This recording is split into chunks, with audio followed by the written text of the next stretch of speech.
So hello everyone. Today we are starting with the international affairs for your 71st BPSC prelims.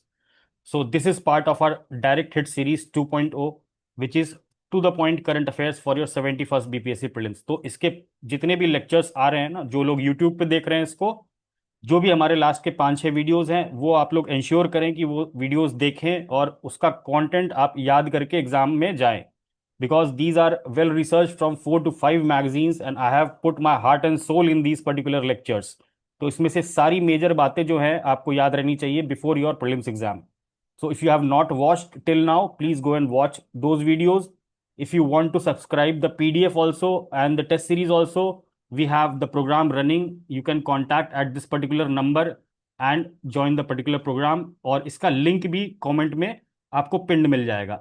So international affairs की बात करें ना, if we start with the international affairs, सबसे पहली बात तो इसमें समझना है कि हमको पूछा क्या जाता है बीपीएससी के प्रीलिम्स में, और इवन प्रीलिम्स में जनरली क्या पूछा जाता है. इसमें 4-5 बातें हैं. मेजर इवेंट्स, जो भी लास्ट के 5-6 महीने में मेजर घटनाक्रम हुए हैं उनके बारे में आपको पता होना चाहिए. इवेंट्स में इवन पर्सनालिटीज से भी रिलेटेड क्वेश्चंस आते हैं. लेट्स से वॉर है, कॉन्फ्लिक्ट है, इनमें जो भी इवेंट्स, जो भी डेवलपमेंट्स हो रही हैं, those are also very important. और छोटे छोटे फैक्ट्स पूछ लेता है कि ये फलाना मीटिंग कहाँ पर हुई, यहाँ पर बॉम्बिंग हुई तो ये पर्टिकुलर लीडर को मारा गया है ना. They ask like these kind of question which appears in the newspaper.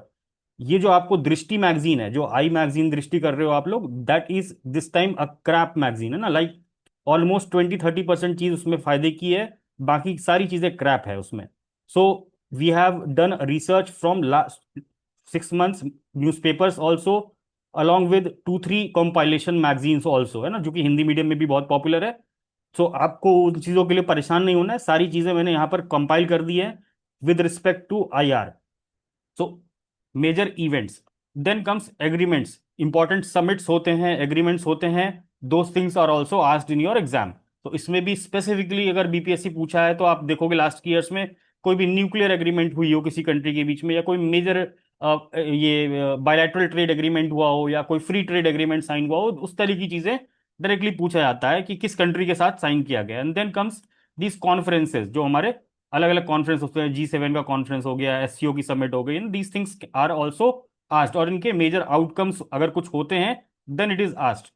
Another conflict I have already explain. तो आज के सेशन में हम लोग इसको पार्ट 1 में कवर कर रहे हैं. So we will be covering this whole international affairs into 2 parts, part 1 part 2. Part 1 में I will focus on the conceptual things, जो मेजर बड़े बड़े इवेंट्स है. थोड़ा सा टाइम लगेगा लेक्चर में, अराउंड 45-1 आवर का होगा. So have patience and watch this complete lecture, and then part 2 will be coming next. And those who have not joined this particular program और जिनको पीडीएफ चाहिए, they can join this particular program along with the test series जो हमारा live full and test चल रहा है. You will get everything in sequence in the portal. So आप अगर पहली बार देख रहे हो हमारे इस YouTube चैनल को, so you can go and subscribe at this particular website. और अगर परेशानी हो रही है तो इस नंबर पे कॉल कर ले, व्हाट्सएप कर ले, you will get a reply and then you can join this particular program. Last के 15 दिनों में आप अपना बेस्ट टाइम का यूटिलाइजेशन कर सकते हैं. Now starting with the part 1. सबसे पहला इंपॉर्टेंट जो न्यूज आइटम है that is related to Israel Iran conflict. इसमें कुछ कुछ मेजर इवेंट्स हुए हैं, I will discuss in sequence और आपको तरीके से बताऊंगा ताकि वो चीजें आपको रिटेन हो जाए टिल योर एग्जाम. बहुत सारी बैकग्राउंड स्टोरीज अभी बताने का समय नहीं है, so I just keep it very crisp और टू द पॉइंट, जो प्रीलिम्स में पूछी जा सकती चीजें हैं. June 2025, this date wherever you find है ना, जहां भी मैंने डेट मेंशन किया है, जस्ट थिंक कि ये किसी कॉन्टेक्स्ट को देने के लिए किया है ना. इट्स नॉट कि एग्जैक्ट डेट आपको याद रखना है, एग्जैक्ट डेट आपको याद नहीं रखना है, जस्ट कॉन्टेक्स्ट के लिए दिया है कि किस महीने में क्या बातें हुई थी, so that you can make an guess also है ना. अगर कोई क्वेश्चन ऐसा हो जिसमें आपको एक गेस करना हो वहां पर, तो आप एक एस्टिमेटेड गेस भी ले सकते हो based on the timeline kind of thing. तो जून 2025 में operation rising lion by Israel on Iran nuclear और military infrastructure. So everyone might have heard कि इजराइल और ईरान के बीच में बहुत ज्यादा कॉन्फ्लिक्ट इंटेंसिफाई हो गया था. तो जून में क्या हुआ था कि इजराइल ने ड्रोन अटैक्स किए थे in the name of operation rising lion on Iran nuclear military infrastructure. कहाँ कहाँ? नतान्स है ना. ये सब कहाँ लोकेटेड है? ईरान में लोकेटेड है. तो सबसे पहली बात कि आपको मैप में ये सब लोकेशंस पता होने चाहिए ना. तो अगर कभी क्वेश्चन पूछ ले कि ये पर्टिकुलर चीजें कहाँ लोकेटेड है, तो you must be very clear कि ये ईरान में लोकेटेड है. नतान्स, तबरीज, और करेमशाह, है ना, इन जगह पे अंडर ऑपरेशन लायन इसराइल ने अटैक किया था ड्रोन। नेक्स्ट, अब इस पर्टिकुलर ड्रोन अटैक के बाद ईरान ने कौन सा ऑपरेशन लॉन्च किया? Operation true promise 3। So it is also in June. तो एग्जैक्ट डेट्स हमको याद रखने की जरूरत नहीं, इसके बाद ये इवेंट हुआ, ठीक है। सो जस्ट रिमेंबर कि ऑपरेशन राइजिंग लाइन क्या है? इसराइल का ड्रोन अटैक ऑन ईरान और उसके मिलिट्री और न्यूक्लियर इंफ्रास्ट्रक्चर पर टारगेट किया गया था। Operation true promise 3, retaliation by Iran, है ना, टारगेटिंग इसराइल्स ये airport, Haifa city, Haifa port और तेल अवीव जो उसका कैपिटल है वहां पर, अगेन यूजिंग दिस साहेद 136 ड्रोन, है ना, 136 ड्रोन का अटैक हुआ था। वेव 20 मिसाइल्स, फतह हाइपरसोनिक मिसाइल से भी अटैक हुआ। तो जस्ट रिमेंबर कि फतह मिसाइल किसका है? ईरान का है, अटैक ऑन इसराइल। सो ये बेसिक से फैक्ट्स हम याद रखेंगे। देन यहां पर जो इसराइल का अटैक हुआ था उसके साथ साथ यूएस ने भी अटैक किया था ऑन ईरान न्यूक्लियर साइट्स जो लोकेटेड था फोर्दो, नतांज और Isfahan under operation midnight hammer. Very very important, ठीक है। यूएस का जो अटैक था ऑन ईरान न्यूक्लियर साइट, रातों रात जो अटैक हुआ था, that was under operation midnight hammer. और ये तीन साइट्स याद रखेंगे, तीनों न्यूक्लियर साइट्स है ईरान की। यूएस ने इसमें क्या यूज किया? B2 stealth bomber armed with bunker Busted bombs. Just remember this is what B2 stealth bomber. GBU-57 massive ordnance penetrator bombs. तो अब ऑब्वियस सी बात है कि जो हमारे साइट्स थे, न्यूक्लियर साइट्स हैं ईरान में, ये अंडरग्राउंड है, इनको भेद पाना बड़ा मुश्किल था with normal drones and all those things. तो यूएस ने ये स्टेल्थ बॉम्बर का यूज किया था for the very first, like after a very long time. So these two are very very important ना। मैच द फॉलोइंग में भी पूछ सकता है कि ये किससे रिलेटेड है, तो just remember this was US attack on Iran nuclear site. अब इन सब के चक्कर में पूरा का पूरा मिडिल ईस्ट में कॉन्फ्लिक्ट हो गया। इंडिया का क्या रिस्पॉन्स था? ऑपरेशन सिंधु, है ना, अगेन जून मेंशन किया है, to for evacuation from the conflict zone in Iran and Israel. Operation Sindhu evacuation effort of India from conflict hit Iran and Israel. अब ये ऑपरेशन सिंधु के तहत इसराइल में और ईरान में इवैक्यूएशन कैसे हुआ? अभी रिसेंट के पेपर्स में वो ये भी पूछा है कि किस रूट से लेके आए। That's why I have included this much detail. तो ये भी हम देख ही लेते हैं ना। सो ईरान से through land border crossing Armenia और तुर्कमेनिस्तान, ठीक है। तो याद रखेंगे ईरान से कैसे लेके आया था ऑपरेशन सिंधु के अंदर? अर्मेनिया और तुर्कमेनिस्तान के थ्रू। स्पेशल इवैक्यूएशन हुआ था after Iran open air space through Mashhad, Yerevan और अशगाबाद, है ना, this is in Turkmenistan. So ये सारे लोकेशंस एक बार आप मैप में या अपने एटलस में जहां से भी पढ़ते हो वहां से आप एक बार इनको देख के जाओगे ना, इनकी बेसिक बेसिक लोकेशंस। ईरान किस किस कंट्री से बॉर्डर करता है, इसराइल किस कंट्री से बॉर्डर करता है, मेडिटेरेनियन का बॉर्डरिंग स्टेट्स कौन सा है, पर्शियन गल्फ, ये सारे बेसिक बेसिक से आप मैपिंग वाली चीजें करके जाओगे। और जितने भी लोकेशन के नाम यहां पर मैं बता रहा हूं उनको भी आप एक बार अपना एक रफ मैप लोगे और उसमें मैप कर लेना। So Iran through Armenia and Turkmenistan. Israel से जो इवैक्यूएशन हुआ वो Cairo, Amman, Sharm el Sheikh, Ramallah, Tel Aviv के थ्रू हुआ across land borders to Jordan और इजिप्ट। तो ये याद रखेंगे कि इसराइल से जो भी हमारा इवैक्यूएशन हुआ था वो जॉर्डन और इजिप्ट के थ्रू हुआ था। अब ये आपको देखना है कि इसराइल कहाँ लोकेटेड है, इजिप्ट कहाँ लोकेटेड है, जॉर्डन कहाँ लोकेटेड है, लेबनान कहाँ लोकेटेड है ना। Just have a look at the map. I have given a brief map also of Iran, but then also you have to see these things from your atlas, है ना, clearly वहां पर आपको ज्यादा अच्छा दिखेगा। यहाँ पर मैं आपको सीधे फैक्चुअल बातें बता रहा हूँ ताकि आप एग्जाम पॉइंट ऑफ व्यू से प्रिपेयर हो सकें। इसमें मैपिंग वाला पार्ट भी इंपॉर्टेंट है। तो ये आप सारे लोकेशंस मैंने मेंशन कर दिए हैं, एटलस उठाना है या गूगल मैप खोलना है, आराम से वहां बैठ के हम लोकेशंस देख लेंगे, ठीक है। तो इसराइल वाला पार्ट हो गया। एंड देन यू सी, है ना, यहाँ पर जितने भी लोकेशंस हैं आप एक बार यहाँ पर देख लोगे ना, जो भी कॉन्फ्लिक्ट वाला रीजन है। This is just representative map. इसमें आप अपने हिसाब से चीजों को मेंशन कर सकते हो या आप खाली मैप लेके भी उसमें मैप कर सकते हो। अब इस पर्टिकुलर जो ऑपरेशन राइजिंग लाइन इसराइल के द्वारा जो लॉन्च किया गया था, ऑपरेशन राइजिंग लाइन और ऑपरेशन रेड वेडिंग, इसमें बहुत सारे इंपॉर्टेंट पर्सनालिटीज या इंपॉर्टेंट पर्सनल्स, मिलिट्री पर्सनल्स और न्यूक्लियर साइंटिस्ट ईरान के मार दिए गए। सो उनमें से कुछ नाम है जो आपको बिल्कुल याद रखना है ना। सो बीपीएससी या और भी कमीशंस इसको पूछता ही पूछता है ना कि अगर कोई बहुत बड़ा इंसान को मार दिया गया है तो उसके बारे में पूछा ही जाता है। सो यहाँ पर कुछ इंपॉर्टेंट लीडर्स के नाम है, यहाँ पर कुछ इंपॉर्टेंट लीडर्स के नाम है। मैं आपको एक बार ओवरव्यू बता देता हूँ और इसको आपको रट्टा मारना है till your exam. So military, na, Israel strikes in June killed several high-ranking Iranian military officials and nuclear scientists. Which was part of operation rising lion और operation red wedding by Israel. अब इसमें military leaders में कौन थे? Major general Mohammad Bagheri, ठीक है, he was the chief of staff of Iran armed forces since 2016, killed in an Israeli military strike on 13 June. He was second highest ranking military officer after supreme leader Ayatollah Khomeini. Just remember this. Second highest military rank में ये particular general थे, इनको मार दिया गया. So this is important. General Hossein Salami, commander in chief of the Islamic revolutionary guard corps since 2019 से वो है ना कमांडर इन चीफ. तो ये बिल्कुल नाम याद रखेंगे कमांडर इन चीफ का, है ना. कौन मारा गया? जनरल हुसैन सलामी, killed in on 13 June. He was a key figure in Iran's military strategy and known for his anti-Israel and anti-US stance. तो आपको समझ में आ गया कि क्यों मारा गया. मेजर जनरल गुलामी Rashid, he was the deputy commander in chief of the armed forces and head of the Islamic Revolutionary Guard Khatam an Abia Central Headquarters. So this is not very important, but deputy commander in chief of the armed forces. Just remember this और इनका नाम. General Aamir Ali Hajizadeh, है ना, commander of the Islamic revolutionary guard aerospace force. Just इतना याद रखेंगे, इनका नाम याद रखेंगे ना. Then Mohammad Kazemi, head of Islamic revolutionary guards intelligence operations organisation, है ना, ही वाज आल्सो किल्ड.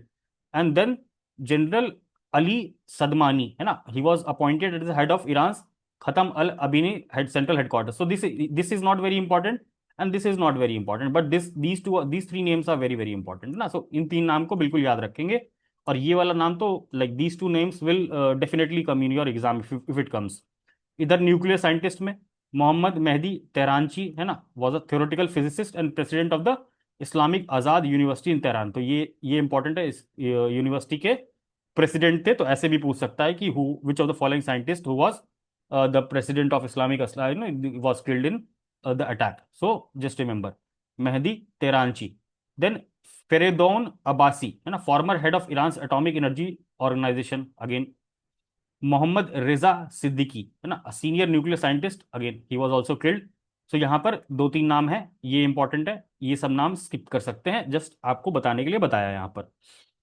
अब जो इसराइल और हमास में लास्ट के 12 महीने से कॉन्फ्लिक्ट चल रहा था, इसके लिए एक सीज फायर डील हुई थी जनवरी के महीने में. ये थोड़ा सा पुराना है ना, इससे रिलेटेड नहीं है, बट स्टिल इंफॉर्मेशन है, so I am giving that.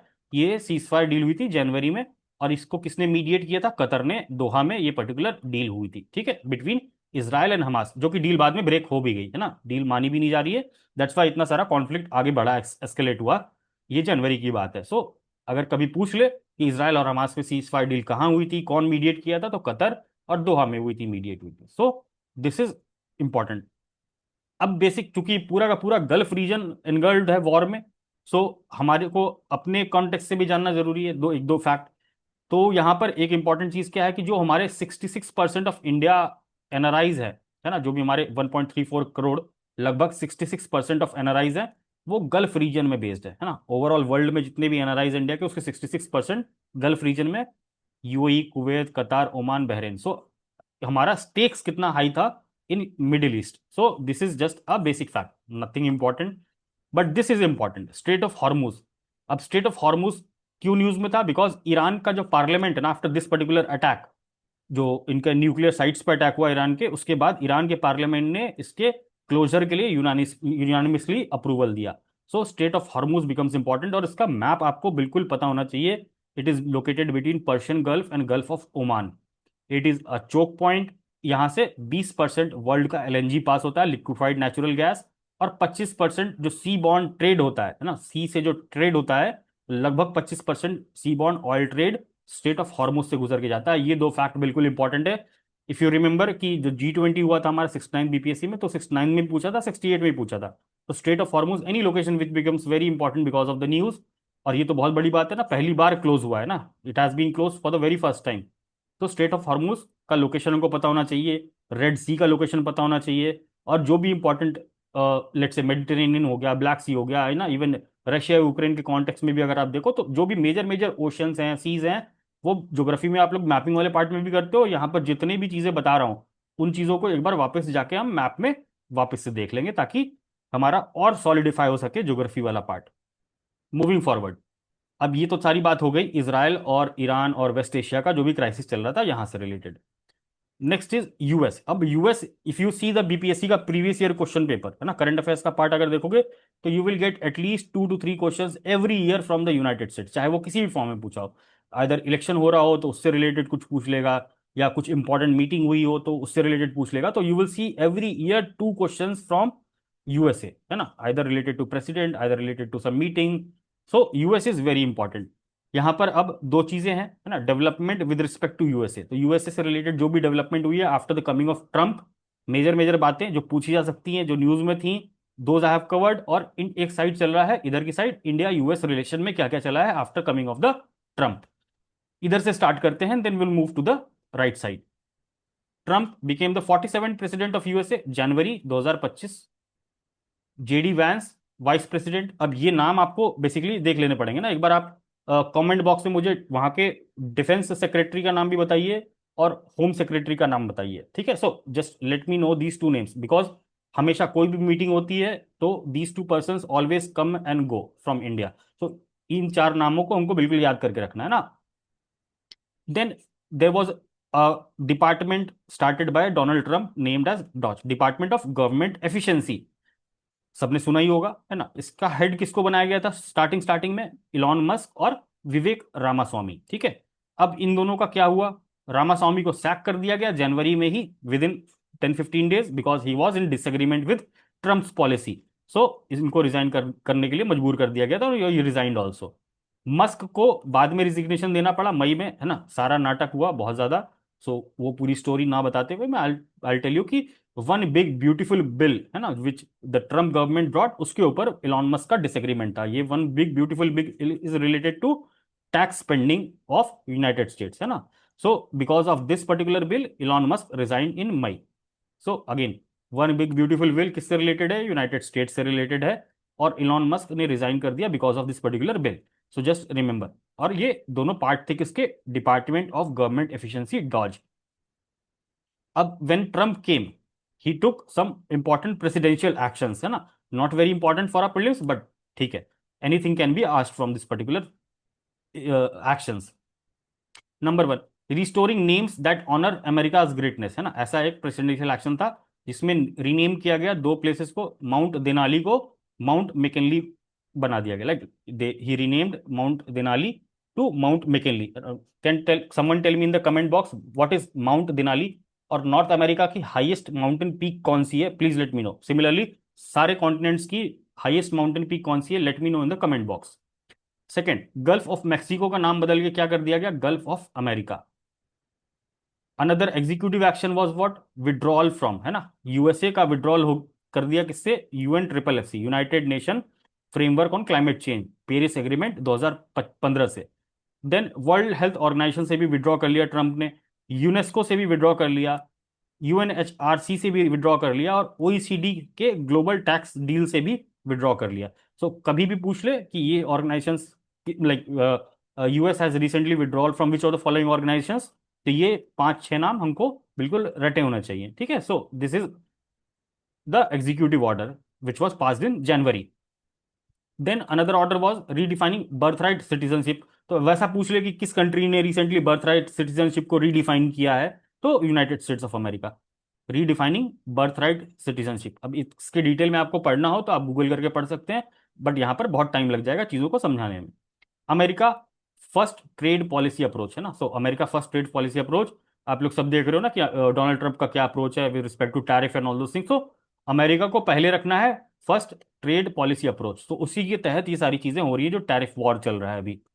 America first foreign policy approach, again same चीज यहां पर भी, with respect to NATO, with respect to Russia, with respect to China, with respect to India, है ना। So America first foreign policy approach सारी country का होता है। कोई भी नई सरकार आती है तो यही काम करती है, अपने हिसाब से पॉलिसी को चेंज करती है। तो यहां पर डोनाल्ड ट्रंप इस चीज को लेकर आगे बढ़ रहा है। Order declaring national energy emergency, ठीक है। सो ये भी एक इंटरनल उनका था, नेशनल एनर्जी इमरजेंसी लगाई वहां पर। इस्टेब्लिशमेंट ऑफ डॉज, डॉज के बारे में मैंने ऊपर बता ही दिया। फिर वीजा रिस्ट्रिक्शन से रिलेटेड एग्जीक्यूटिव ऑर्डर्स पास किए, इमिग्रेशन लॉज के इससे रिलेटेड पास हुए। Those are following newspaper might have heard all those things ना, इमिग्रेशन लॉ से रिलेटेड कितने सारे वहां पर मुद्दे चल रहे थे। So these are not important for our prelims, but sequence में चीजें समझने के लिए आपको इंपॉर्टेंट है. Then again a golden card visa for US citizenship was launched bye Donald Trump. ठीक है, सो गोल्डन कार्ड वीजा कभी पूछ ले किससे रिलेटेड है, with respect to United States citizenship. Golden dome project है ना, it is a defence project with respect to similar to Iron Dome project of Israel. तो गोल्डन डोम प्रोजेक्ट किसका है, यूएसए का. Just remember this particular fact. अब यहां basic से ये ट्रंप के आने तक की बात है. इंडिया के साथ क्या चला when Trump came, just see this. जनवरी 2025 है ना, अभी like Trump is coming and like old अपना जो भी ये थे, पुरानी वाली जो गवर्नमेंट थी, क्या नाम था उनका, जो बाइडन. ओके है ना. तो जो बाइडन के अंदर जो डिफेंस मिनिस्टर, ये एनएसए थे, नेशनल सिक्योरिटी एडवाइजर थे, Jake Sullivan, he came to India है ना. और यहां पर देखो जनवरी 6, he came to India and announce that US will end restrictions on India's nuclear entities to boost energy ties. Now you see budget जो हमने पढ़ा था अभी, like those who have followed the budget, उसमें भी एनर्जी की बात की गई थी, न्यूक्लियर एनर्जी की बात की गई थी, टारगेट सेट किया गया था है ना, न्यूक्लियर रिएक्टर्स, मॉड्यूलर रिएक्टर्स बनाने की बात की थी. तो इसका बैकग्राउंड है ना कि हम कहाँ से टेक्नोलॉजी लेके आने वाले हैं. तो जस्ट सी कि यूनाइटेड स्टेट्स के साथ कितनी बड़ी न्यूक्लियर डील ब्रेक थ्रू हुई थी after the coming of Trump. और लाइक जो बाइडन के जो भी थे एनएसए, वो आए थे इंडिया में जनवरी में. एंड देन ही सेड कि जो इंडिया के न्यूक्लियर जो भी एंटिटीज हैं, जो भी कंपनीज हैं, जैसे Bhabha atomic research centre, Indira Gandhi atomic research centre and India rare earth है ना, ये 3 कंपनी इंडिया की जो है, इनके ऊपर से रिस्ट्रिक्शंस हटा लिया गया है so that they can collaborate with United States की कंपनीज टू को produce nuclear reactors in India. Simple सी डील की ये बात है. तो ये पूरी कहानी यहां पर लिखी हुई है. यू कैन सी की nuclear deal breakthrough, US clears firm to build and design nuclear reactors in India. तो जो हमारे बजट में अनाउंसमेंट हुआ है, वो हम किससे टेक्नोलॉजी ट्रांसफर ले रहे हैं, यूनाइटेड स्टेट से. और इवन फ्रांस से भी हमारी बात हुई है, जो हम आगे जाके अभी देखेंगे. तो जो हमारा Indo US civil nuclear agreement था ना, 123 एग्रीमेंट, कभी पूछ ले कि 123 nuclear agreement is related to which country, तो इंडिया और यूएस के बीच में ये 2007 में साइन किया गया था by the then prime minister Manmohan Singh and the US president George Washington Bush. तो ये एक बेसिक सा बैकग्राउंडर आपको याद रखना होगा. इसमें भी क्लॉजेस थे, बहुत सारी प्रॉब्लम्स थी, तो ये सारी चीजें यहाँ पर लिखी गई हैं. आप इसको आराम से पढ़ लेना, ये बैकग्राउंड में क्या चल रहा था. तो अभी क्या हुआ है कि इंडिया के फर्म्स को क्लियर कर दिया गया है कोलैबोरेट करने के लिए with US companies so that they can build and design nuclear reactors in India. ठीक है, so this is about the nuclear deal with United States. Then comes April है ना. अभी इंडिया की बात कर लेते हैं, then we'll move again to this side. अप्रैल में क्या हुआ, जेडी वैंस है ना, JD Vance vice president came to Delhi for negotiating a new and modern bilateral trade agreement. तो this was a normal visit of JD Vance. इसमें मोटी मोटी बात क्या थी कि जो हमको नया बायलैटरल ट्रेड एग्रीमेंट साइन करना है by the end of this year. जो अभी न्यूज में भी आप गूगल करोगे तो आपको मिल जाएगा कि इंडिया और US they are negotiating on a new bilateral trade agreement है ना. यूएस और डोनाल्ड ट्रंप इतना प्रेशर बना ही इसलिए रहे इंडिया के ऊपर ताकि नया जो डील हो साइन, उसमें फेवरेबल हो यूएस के लिए. सो अगेन निगोशिएशन एक बायलैटरल ट्रेड एग्रीमेंट के लिए चल रही है इंडिया और यूएस के बीच में. इसी बीच में पहलगाम टेरर अटैक भी हो गया था व्हेन जेडी वांस वाज विजिटिंग. तो इस पर्टिकुलर विजिट में कुछ भी इंपॉर्टेंट नहीं है, बस इतनी समझने की बात है कि ये बायलैटरल ट्रेड एग्रीमेंट हुआ. और जब तक आप मेंस लिखोगे तब तक हो सकता है ये एग्रीमेंट साइन भी हो जाए, क्या पता आपके मेंस में ये क्वेश्चन भी बन जाए. So this was about JD वांस विजिट. अब यहां पर बेसिक सी फैक्ट जानने की क्या है कि यूनाइटेड स्टेट्स के साथ हमारा क्या है, trade partnership. India is the largest trading partner. ठीक है. सेकंड, इंडिया का क्या है, ट्रेड सरप्लस है, मतलब इंडिया एक्सपोर्ट ज्यादा करता है, इंपोर्ट कम करता है यूनाइटेड स्टेट्स से. चाइना से हम क्या करते हैं, इंपोर्ट ज्यादा करते हैं, एक्सपोर्ट कम करते हैं. सो हमारा ट्रेड डेफिसिट है विद चाइना. तो just remember this basic fact, सबको पता ही होगा, जिनको नहीं पता है जस्ट नो दिस. उसके बाद जो अभी मेजर इवेंट हुआ वो है डोनाल्ड ट्रंप का रेसिप्रोकल टैरिफ है ना on these countries, India, China, EU, Brazil, Mexico, Canada, है ना, ये सारे कंट्रीज पे डोनाल्ड ट्रंप ने रेसिप्रोकल टैरिफ लगाया था. और जिस दिन ये टैरिफ लगाया उस दिन को डोनाल्ड ट्रंप ने क्या डिक्लेयर कर दिया था, लिबरेशन डे. ठीक है, कि हम यूनाइटेड स्टेट्स आजाद हो गया ना, liberation day for US. This is not important, context में बता रहा हूं. अब ये जो इंडिया के ऊपर टैरिफ लगा है ना, वो 26% इंडिया के इंपोर्ट्स पे लगा है ना, which was suspended for 90 days till 9th जुलाई. तो ये जब डोनाल्ड ट्रंप ने सबके लिए टैरिफ लगाया था, उसके बाद सबने सुना होगा कि वो हॉल्ट कर दिया गया है ना, कुछ निगोशिएशन चलने के लिए या प्रेशर टैक्टिक्स के लिहाज से उसको सस्पेंड कर दिया गया था टिल 9 जुलाई। लेकिन उसके बाद अभी फिर 30 जुलाई, अभी हाल फिलहाल की बात है ना, 10 दिन पहले की बात है, 25% ऑल इंपोर्ट्स पे टैरिफ लगा दिया गया। फिर अभी अभी 6 अगस्त की बात है, 25% एडिशनल टैरिफ लगा दिया गया on 6 August. So this is about the tariff with respect to India. और इंडिया का कौन कौन सा सेक्टर इससे इंपैक्ट हो रहा है? ऑटोमोबाइल, फूड, टेक्सटाइल, फार्मास्यूटिकल्स, है ना, ये सारे because of this additional tariff हमारा एक्सपोर्ट महंगा हो जाएगा, and this these particular sectors will get affected from the side of India. तो ये रही बात इंडिया और यूएस में जो जो मेजर बातें हुई हैं अभी तक, वो सारी। Will see one more thing, है ना, will see other thing also. और इंडिया यूएस में एक और चीज हुई थी फेब्रवरी में, यू माई सबने देखा था, है ना, जो डिपोर्टेशन हुआ था 104 इंडियन सिटीजन्स का। This was also in news too much, so I have just mentioned it here. Then Donald Trump के आने के बाद इधर तो हम अलग से लाइक जो इधर की विजिट्स थी या जो भी इवेंट्स थे दैट वी हैव सीन। अब प्रधानमंत्री मोदी, है ना, after Donald Trump became the president, prime minister Modi visited United States of America. 13 फरवरी की बात है ना लगभग। वहां जाके प्राइम मिनिस्टर ने क्या बोला? अगेन स्लोगन स्लोगन दिया, है ना, मागा प्लस मीगा इक्वल्स टू मेगा, है ना। जस्ट लेट मी नो कि ये मागा मीगा मेगा का फुल फॉर्म क्या है, नीचे कमेंट बॉक्स में। तो प्राइम मिनिस्टर मोदी ने एक नया टर्म बना दिया मागा, है ना, make America great again, make India great again equals to mega, है ना, सो समथिंग लाइक दिस। ये भी पूछा हुआ है एक बार, है ना, like in your BPSC exam only, कि यूएस के जो प्रेसिडेंट है कौन सा स्लोगन के साथ वो आए थे ना, मागा उस समय चल रहा था शायद 65th या 66 में पूछा था। Just go and see the previous year question, you will gate कि मैंने ये क्यों लिखा है यहाँ पर। अब मोदी जी के विजिट से क्या क्या मेजर आउटकम्स हुए वो हमारे लिए जानना जरूरी है। सबसे पहली बात, डिफेंस में कुछ कुछ बातें हुई। F-35 फाइटर जेट्स यूएस किसको बेचेगा? इंडिया को बेचेगा। 10 साल का नया framework with respect to India US major defence partnership पे भी एग्रीमेंट हुई। तो 10 साल का एक फ्रेमवर्क तय किया गया। ऑटोनोमस सिस्टम इंडस्ट्री अलायंस पे हस्ताक्षर हुआ, है ना, ATIA। कभी भी पूछ ले autonomous system industry alliance is related to which two countries, तो इंडिया और यूएसए।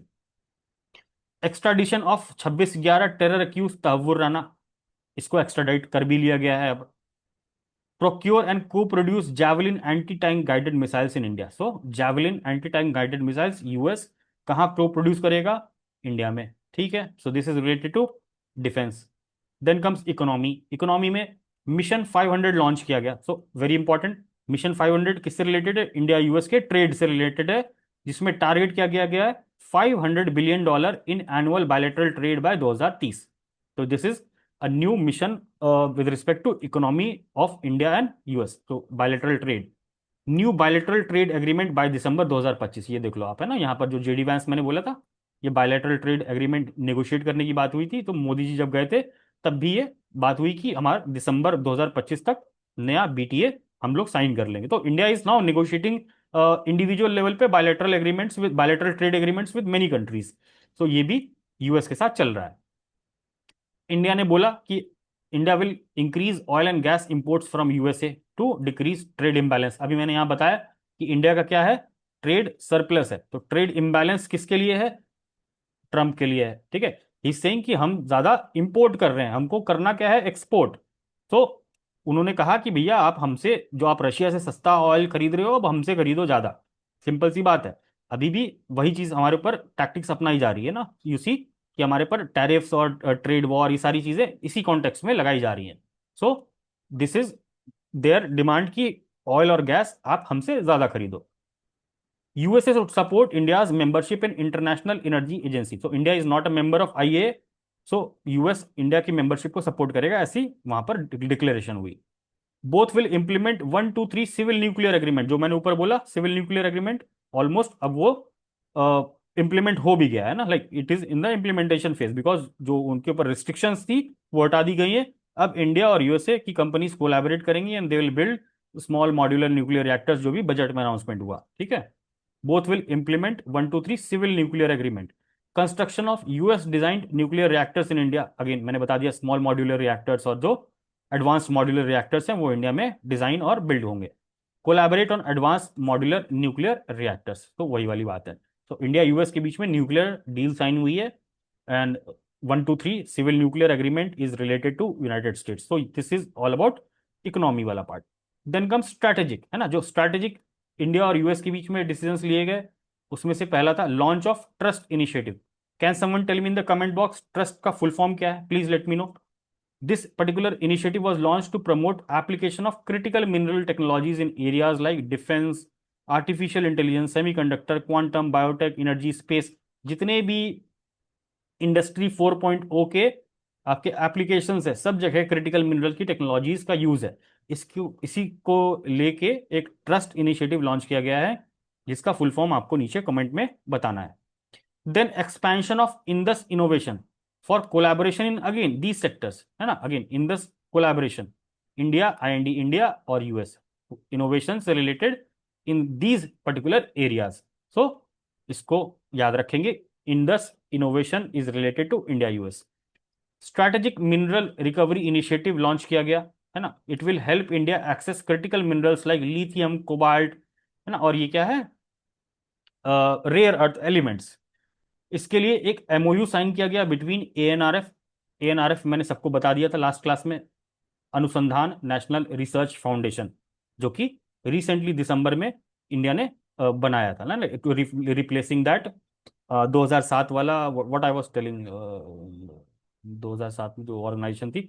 सो एनीवेज, इंडिया का नया ऑर्गेनाइजेशन है which was recently made with, this was recently made using this act, है ना, जो स्टैट्यूटरी एक्ट है, एएनआरएफ और यूएस की नेशनल साइंस फाउंडेशन, ये दोनों मिलके एमओयू साइन किए for this strategic mineral recovery initiative.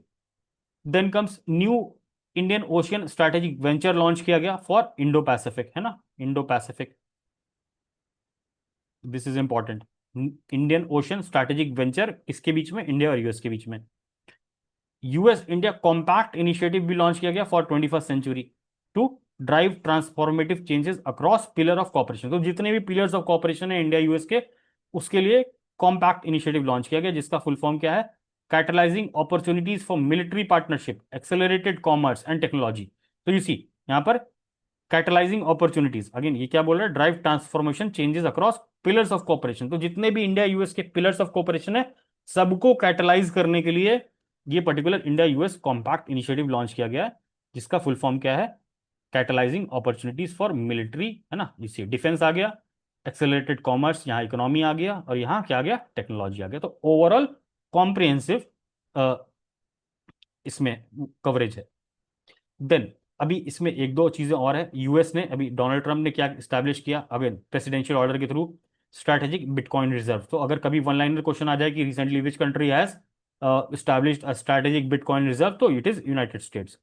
Digital asset stockpile को भी एस्टैब्लिश किया है। सो ये दो चीज यूनाइटेड स्टेट्स से रिलेटेड है, जस्ट रिमेंबर दिस। तो this was all related to United States, United States का इंडिया के साथ रिलेशन, और जो ट्रम्प की पॉलिसीज हैं उनसे रिलेटेड जो भी इंपॉर्टेंट बातें थी वो ये रही यहाँ पर, these things.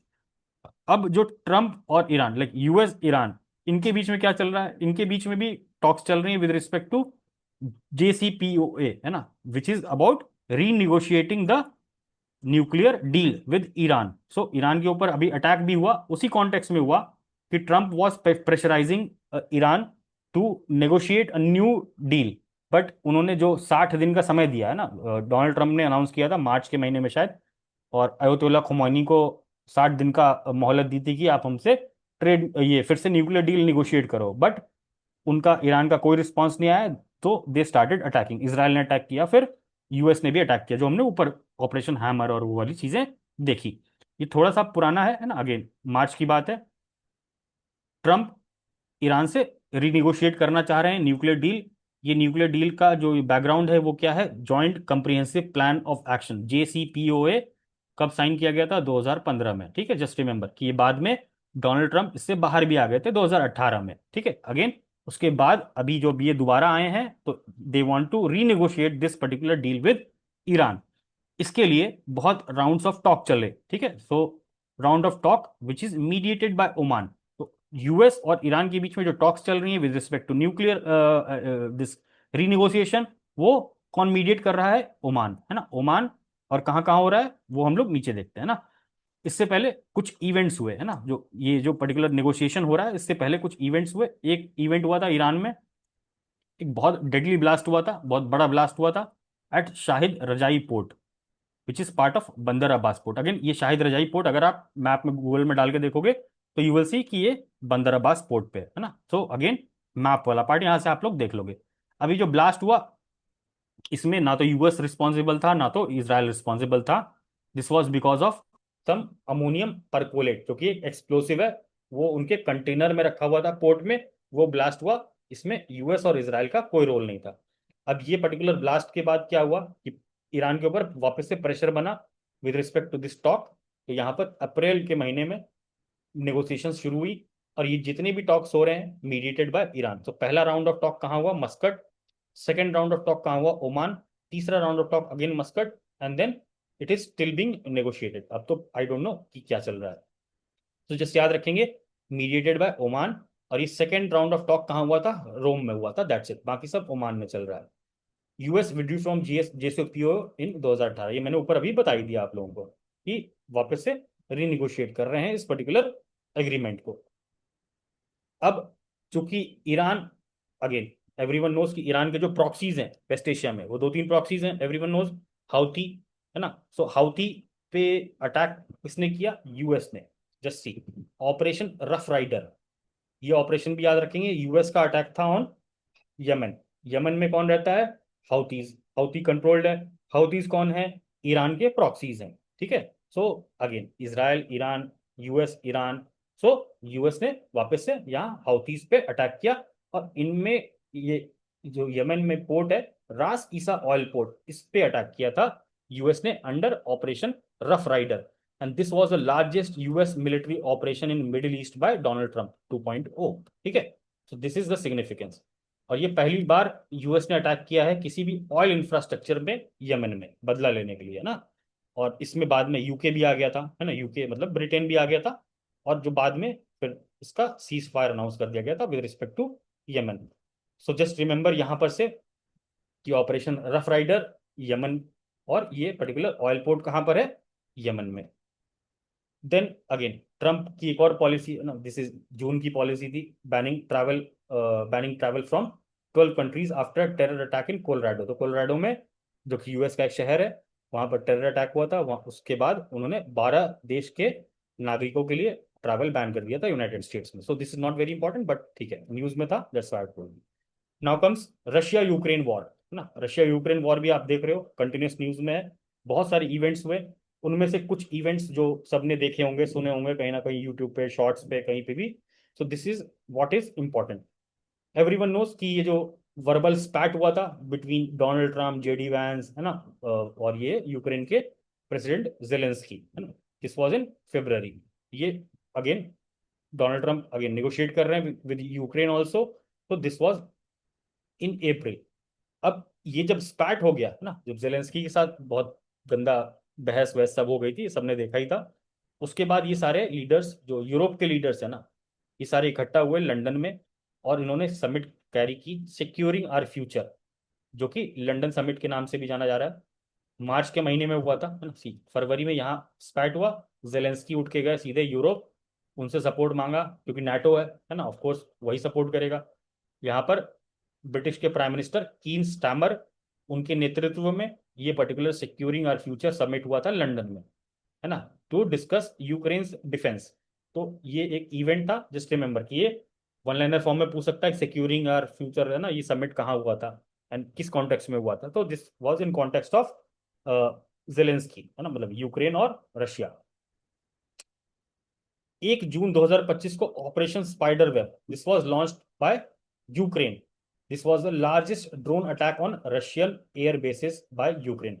Again very very important, है ना, ऑपरेशन स्पाइडर वेब याद रखेंगे। इसका यूक्रेन का अटैक ऑन रशिया, है ना, largest drone attack on Russian air basis. So this is operation Spider web. और अभी रिसेंट, है ना, लास्ट के हफ्ते की न्यूज है या लास्ट के 3-4 दिन की न्यूज है, पुतिन और डोनाल्ड ट्रंप मीट कहाँ हुआ? अलास्का, है ना। मे बी अगर पेपर अभी बना ना हो, या अभी लास्ट के समय में भी कई बार होता है, कमीशन एक आध क्वेश्चन डाल देता है इस तरीके का।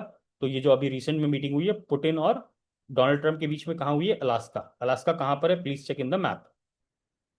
इसके बाद ये मीट हुई। इसके बाद जेलेंस्की जो यूक्रेन के प्रेसिडेंट हैं, वो और यूरोपियन लीडर्स व्हाइट हाउस में डोनाल्ड ट्रंप से मिलने गए थे। और फाइनली अभी ऐसी न्यूज आ रही है कि जो यूक्रेन है उसमें रशिया को अनेक्स करने के लिए वो डोनेट्स्क और लुहांस वाला पार्ट मिल जाएगा फाइनली। अभी आउट नहीं हुआ है, बट बातें ऐसी चल रही हैं कि ऑलमोस्ट डिवीजन ऑफ यूक्रेन तय है ना। तो रशिया ने जो पार्ट कब्जा किया हुआ है ऊपर का, डोनेट्स्क और लुहांस वाला, वो पार्ट वो उनको मिल जाएगा। अभी this is very fluid information, so let it develop, but ये प्री में नहीं आएगा। दिस कैन बी आस्क्ड कि इन दोनों की मीटिंग कहाँ हुई थी। सो this was all about Russia Ukraine war में जो जो मेजर बातें चली हैं और जो आपके प्रीलिम्स के पॉइंट ऑफ व्यू से इंपॉर्टेंट है। अब आते हैं कुछ इंपॉर्टेंट एग्रीमेंट्स या कुछ इंपॉर्टेंट चीजें जो इंडिया और अदर कंट्रीज के बीच में हुई। तो इंडिया और यूके के बीच में जो trade agreement, historic trade agreement sign हुआ है, which is CETA, comprehensive economic trade agreement. तो जस्ट याद रखेंगे, ये फुल लेंथ में भी मैंने क्वेश्चन दिया था आप लोगों को। CETA, CETA between India and UK, this is a landmark trade deal after 3 years of negotiation. Prime minister Modi का ट्वीट है ना। Free trade agreement, again CETA is what, a free trade FTA ही है, ठीक है।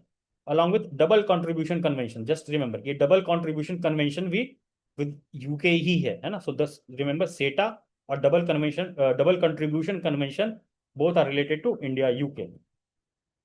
देन एक और चीज थी, इंडिया यूके के बीच में एक डिफेंस एग्रीमेंट भी साइन हुआ था, यूके इंडिया डिफेंस पार्टनरशिप, है ना। This was also in February. So ये दो information with respect to UK.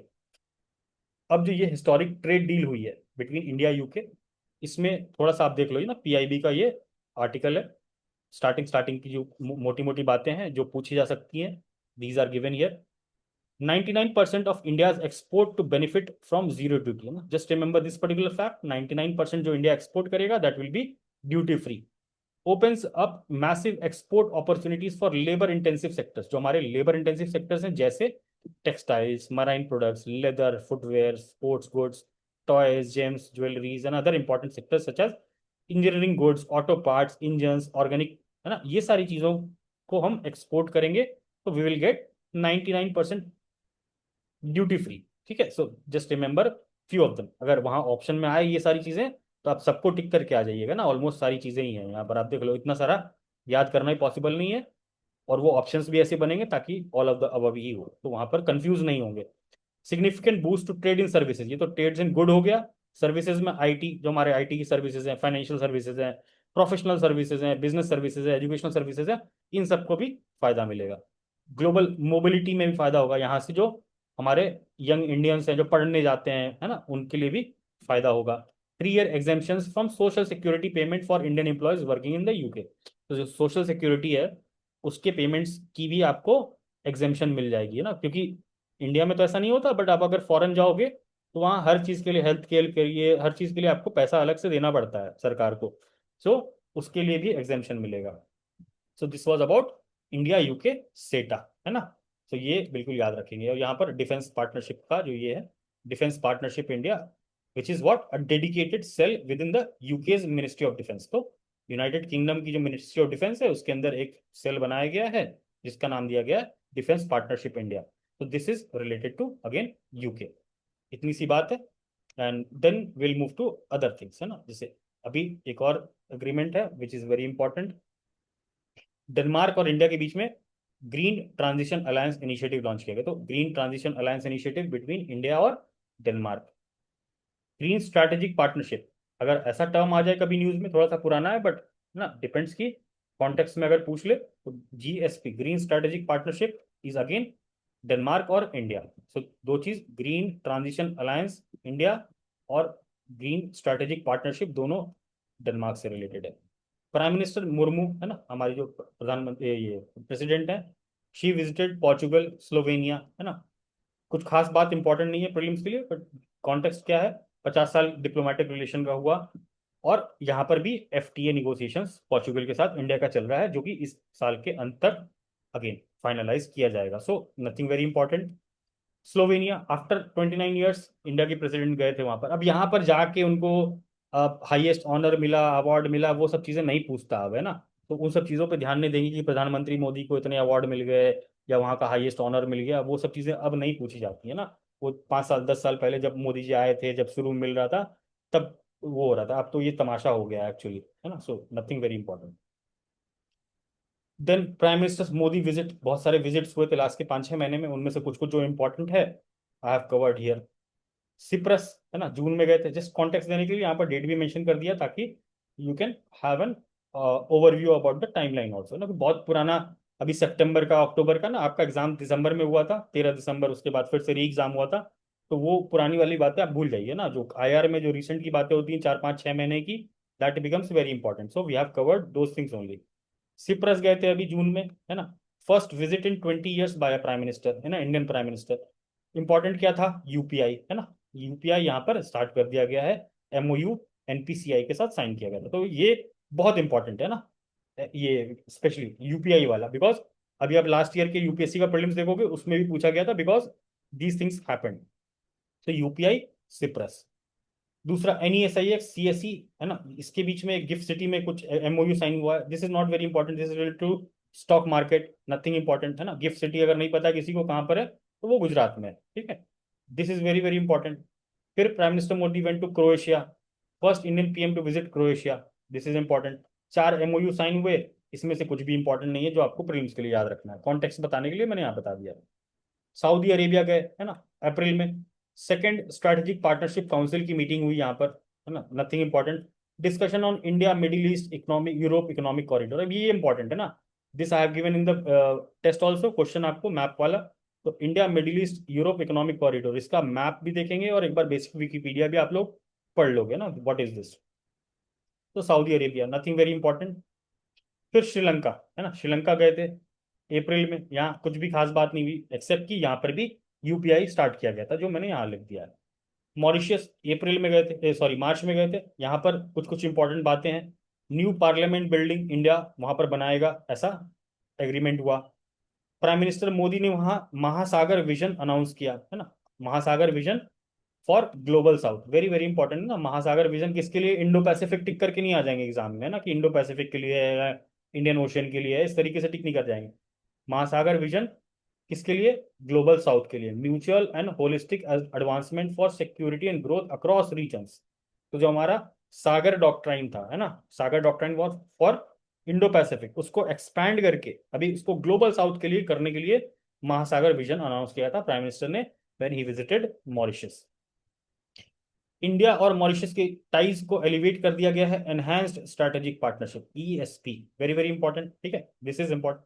UPI services Mauritius में स्टार्ट किया गया, which is first African country जहां यूपीआई स्टार्ट किया गया। तो यूपीआई से रिलेटेड क्वेश्चन ऐसा भी आ सकता है, जैसे यूपीएससी में पूछा था कि रिसेंटली कहाँ कहाँ किस किस कंट्री में इंडिया ने स्टार्ट किया, तो उसमें पुराने ऑप्शंस भी दे दिए थे। तो एक तो वो तरीका है पूछने का, या तो ऐसे पूछ लेगा कि रिसेंटली इंडिया ने यूपीआई सर्विसेज किस पर्टिकुलर अफ्रीका कंट्री में पहली बार स्टार्ट की, तो दैट इज मॉरिशस।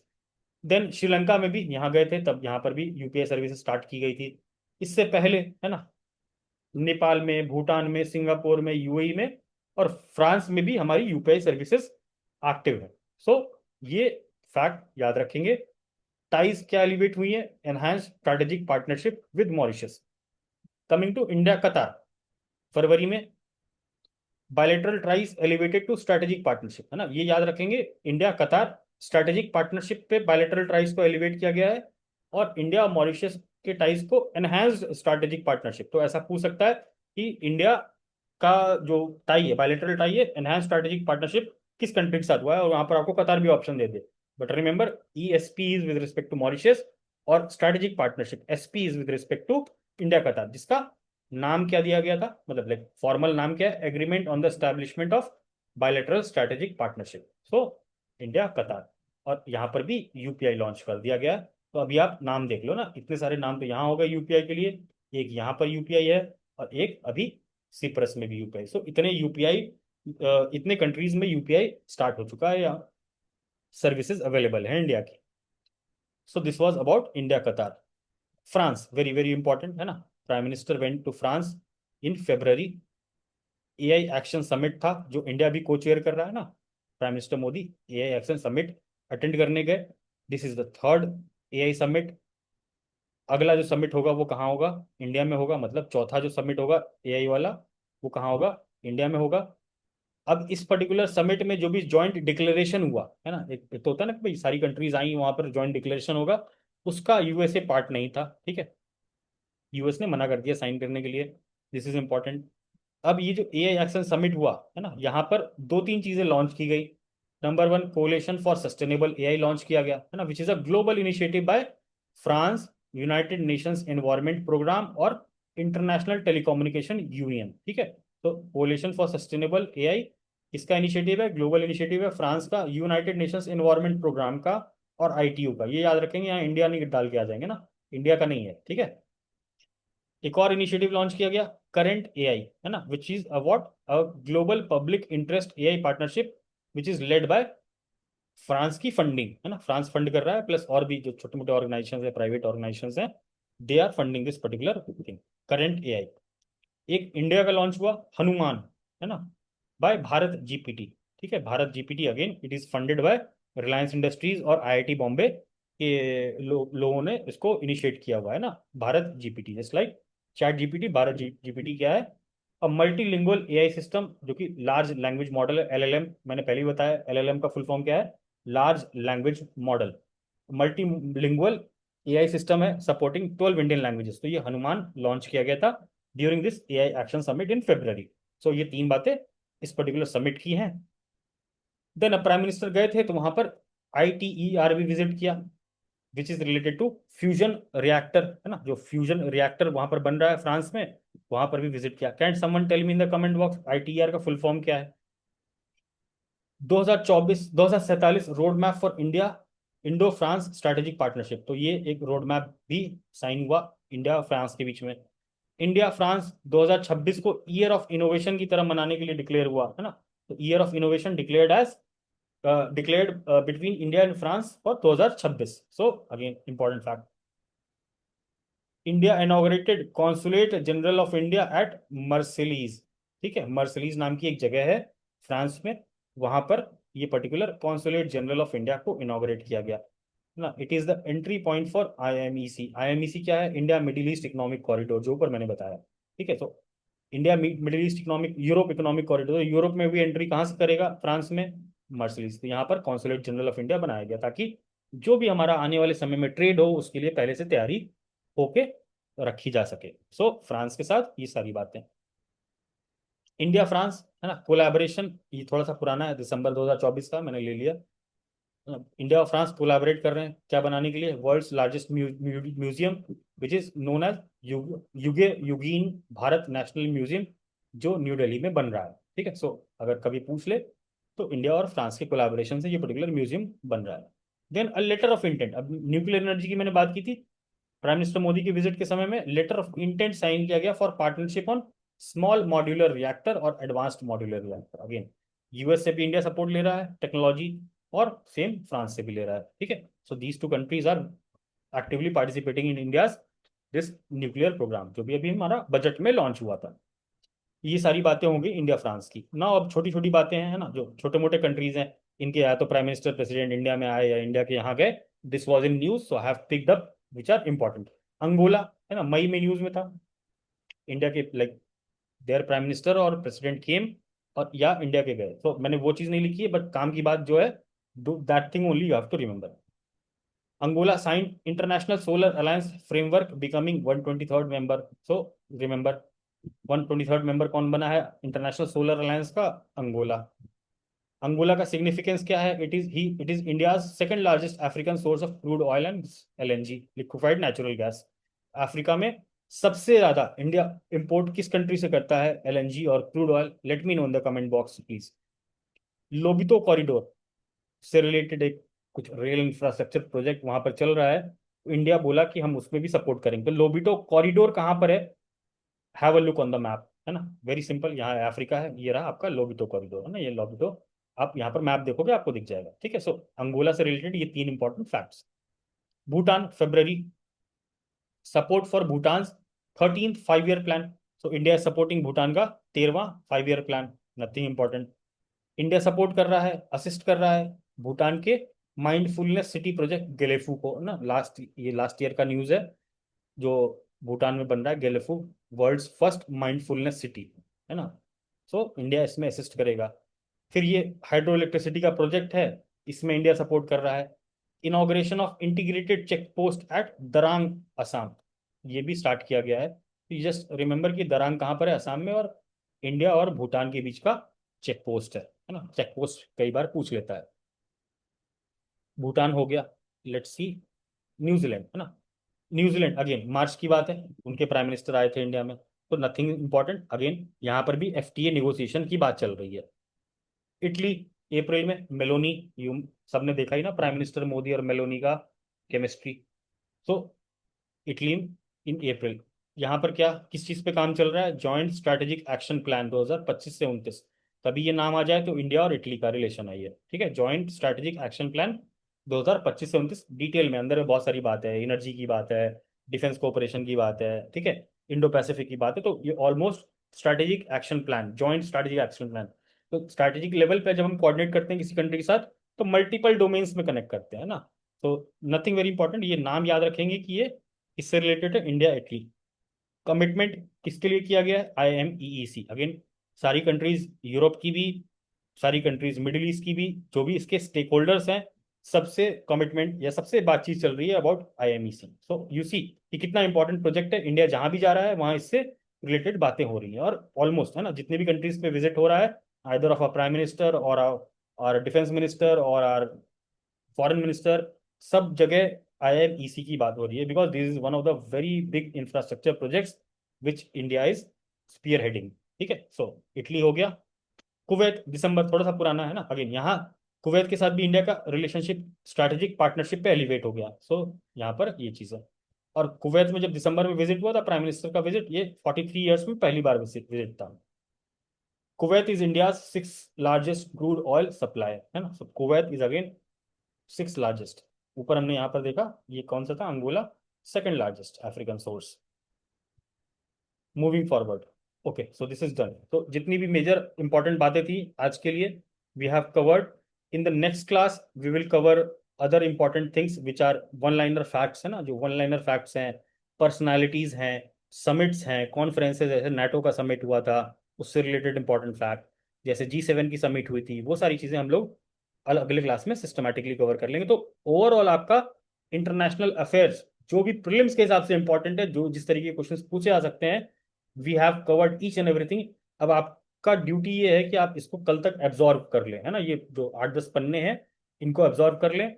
और बाकी जिनको भी प्रोग्राम ज्वाइन करना है they can join this programme. Enrolment link comment box में दिया होगा आपको, है ना। और those who have not joined a Telegram channel, Telegram channel भी ज्वाइन करके रखें, because we are posting daily MCQs, और जो भी अपडेट रहता है we are more active on Telegram. So join our telegram channel also, and those who want to join the program they can join। और this is the information about our 71st BPSC mains programme, जो कि personalise mentorship programme है। It includes each and everything, है ना, एस्से से लेकर answer writing से लेकर, आपको मास्टरी करानी है तो this programme is for you, है ना। This will be starting from 20th September। So this is an announcement again. इस पर्टिकुलर प्रोग्राम में we will have limited seats और बैचेस में एडमिशन्स होंगे। So all the best, will see you all in the next class, है ना। Next class में will see factual information. So now you all can ask your doubts. Yes.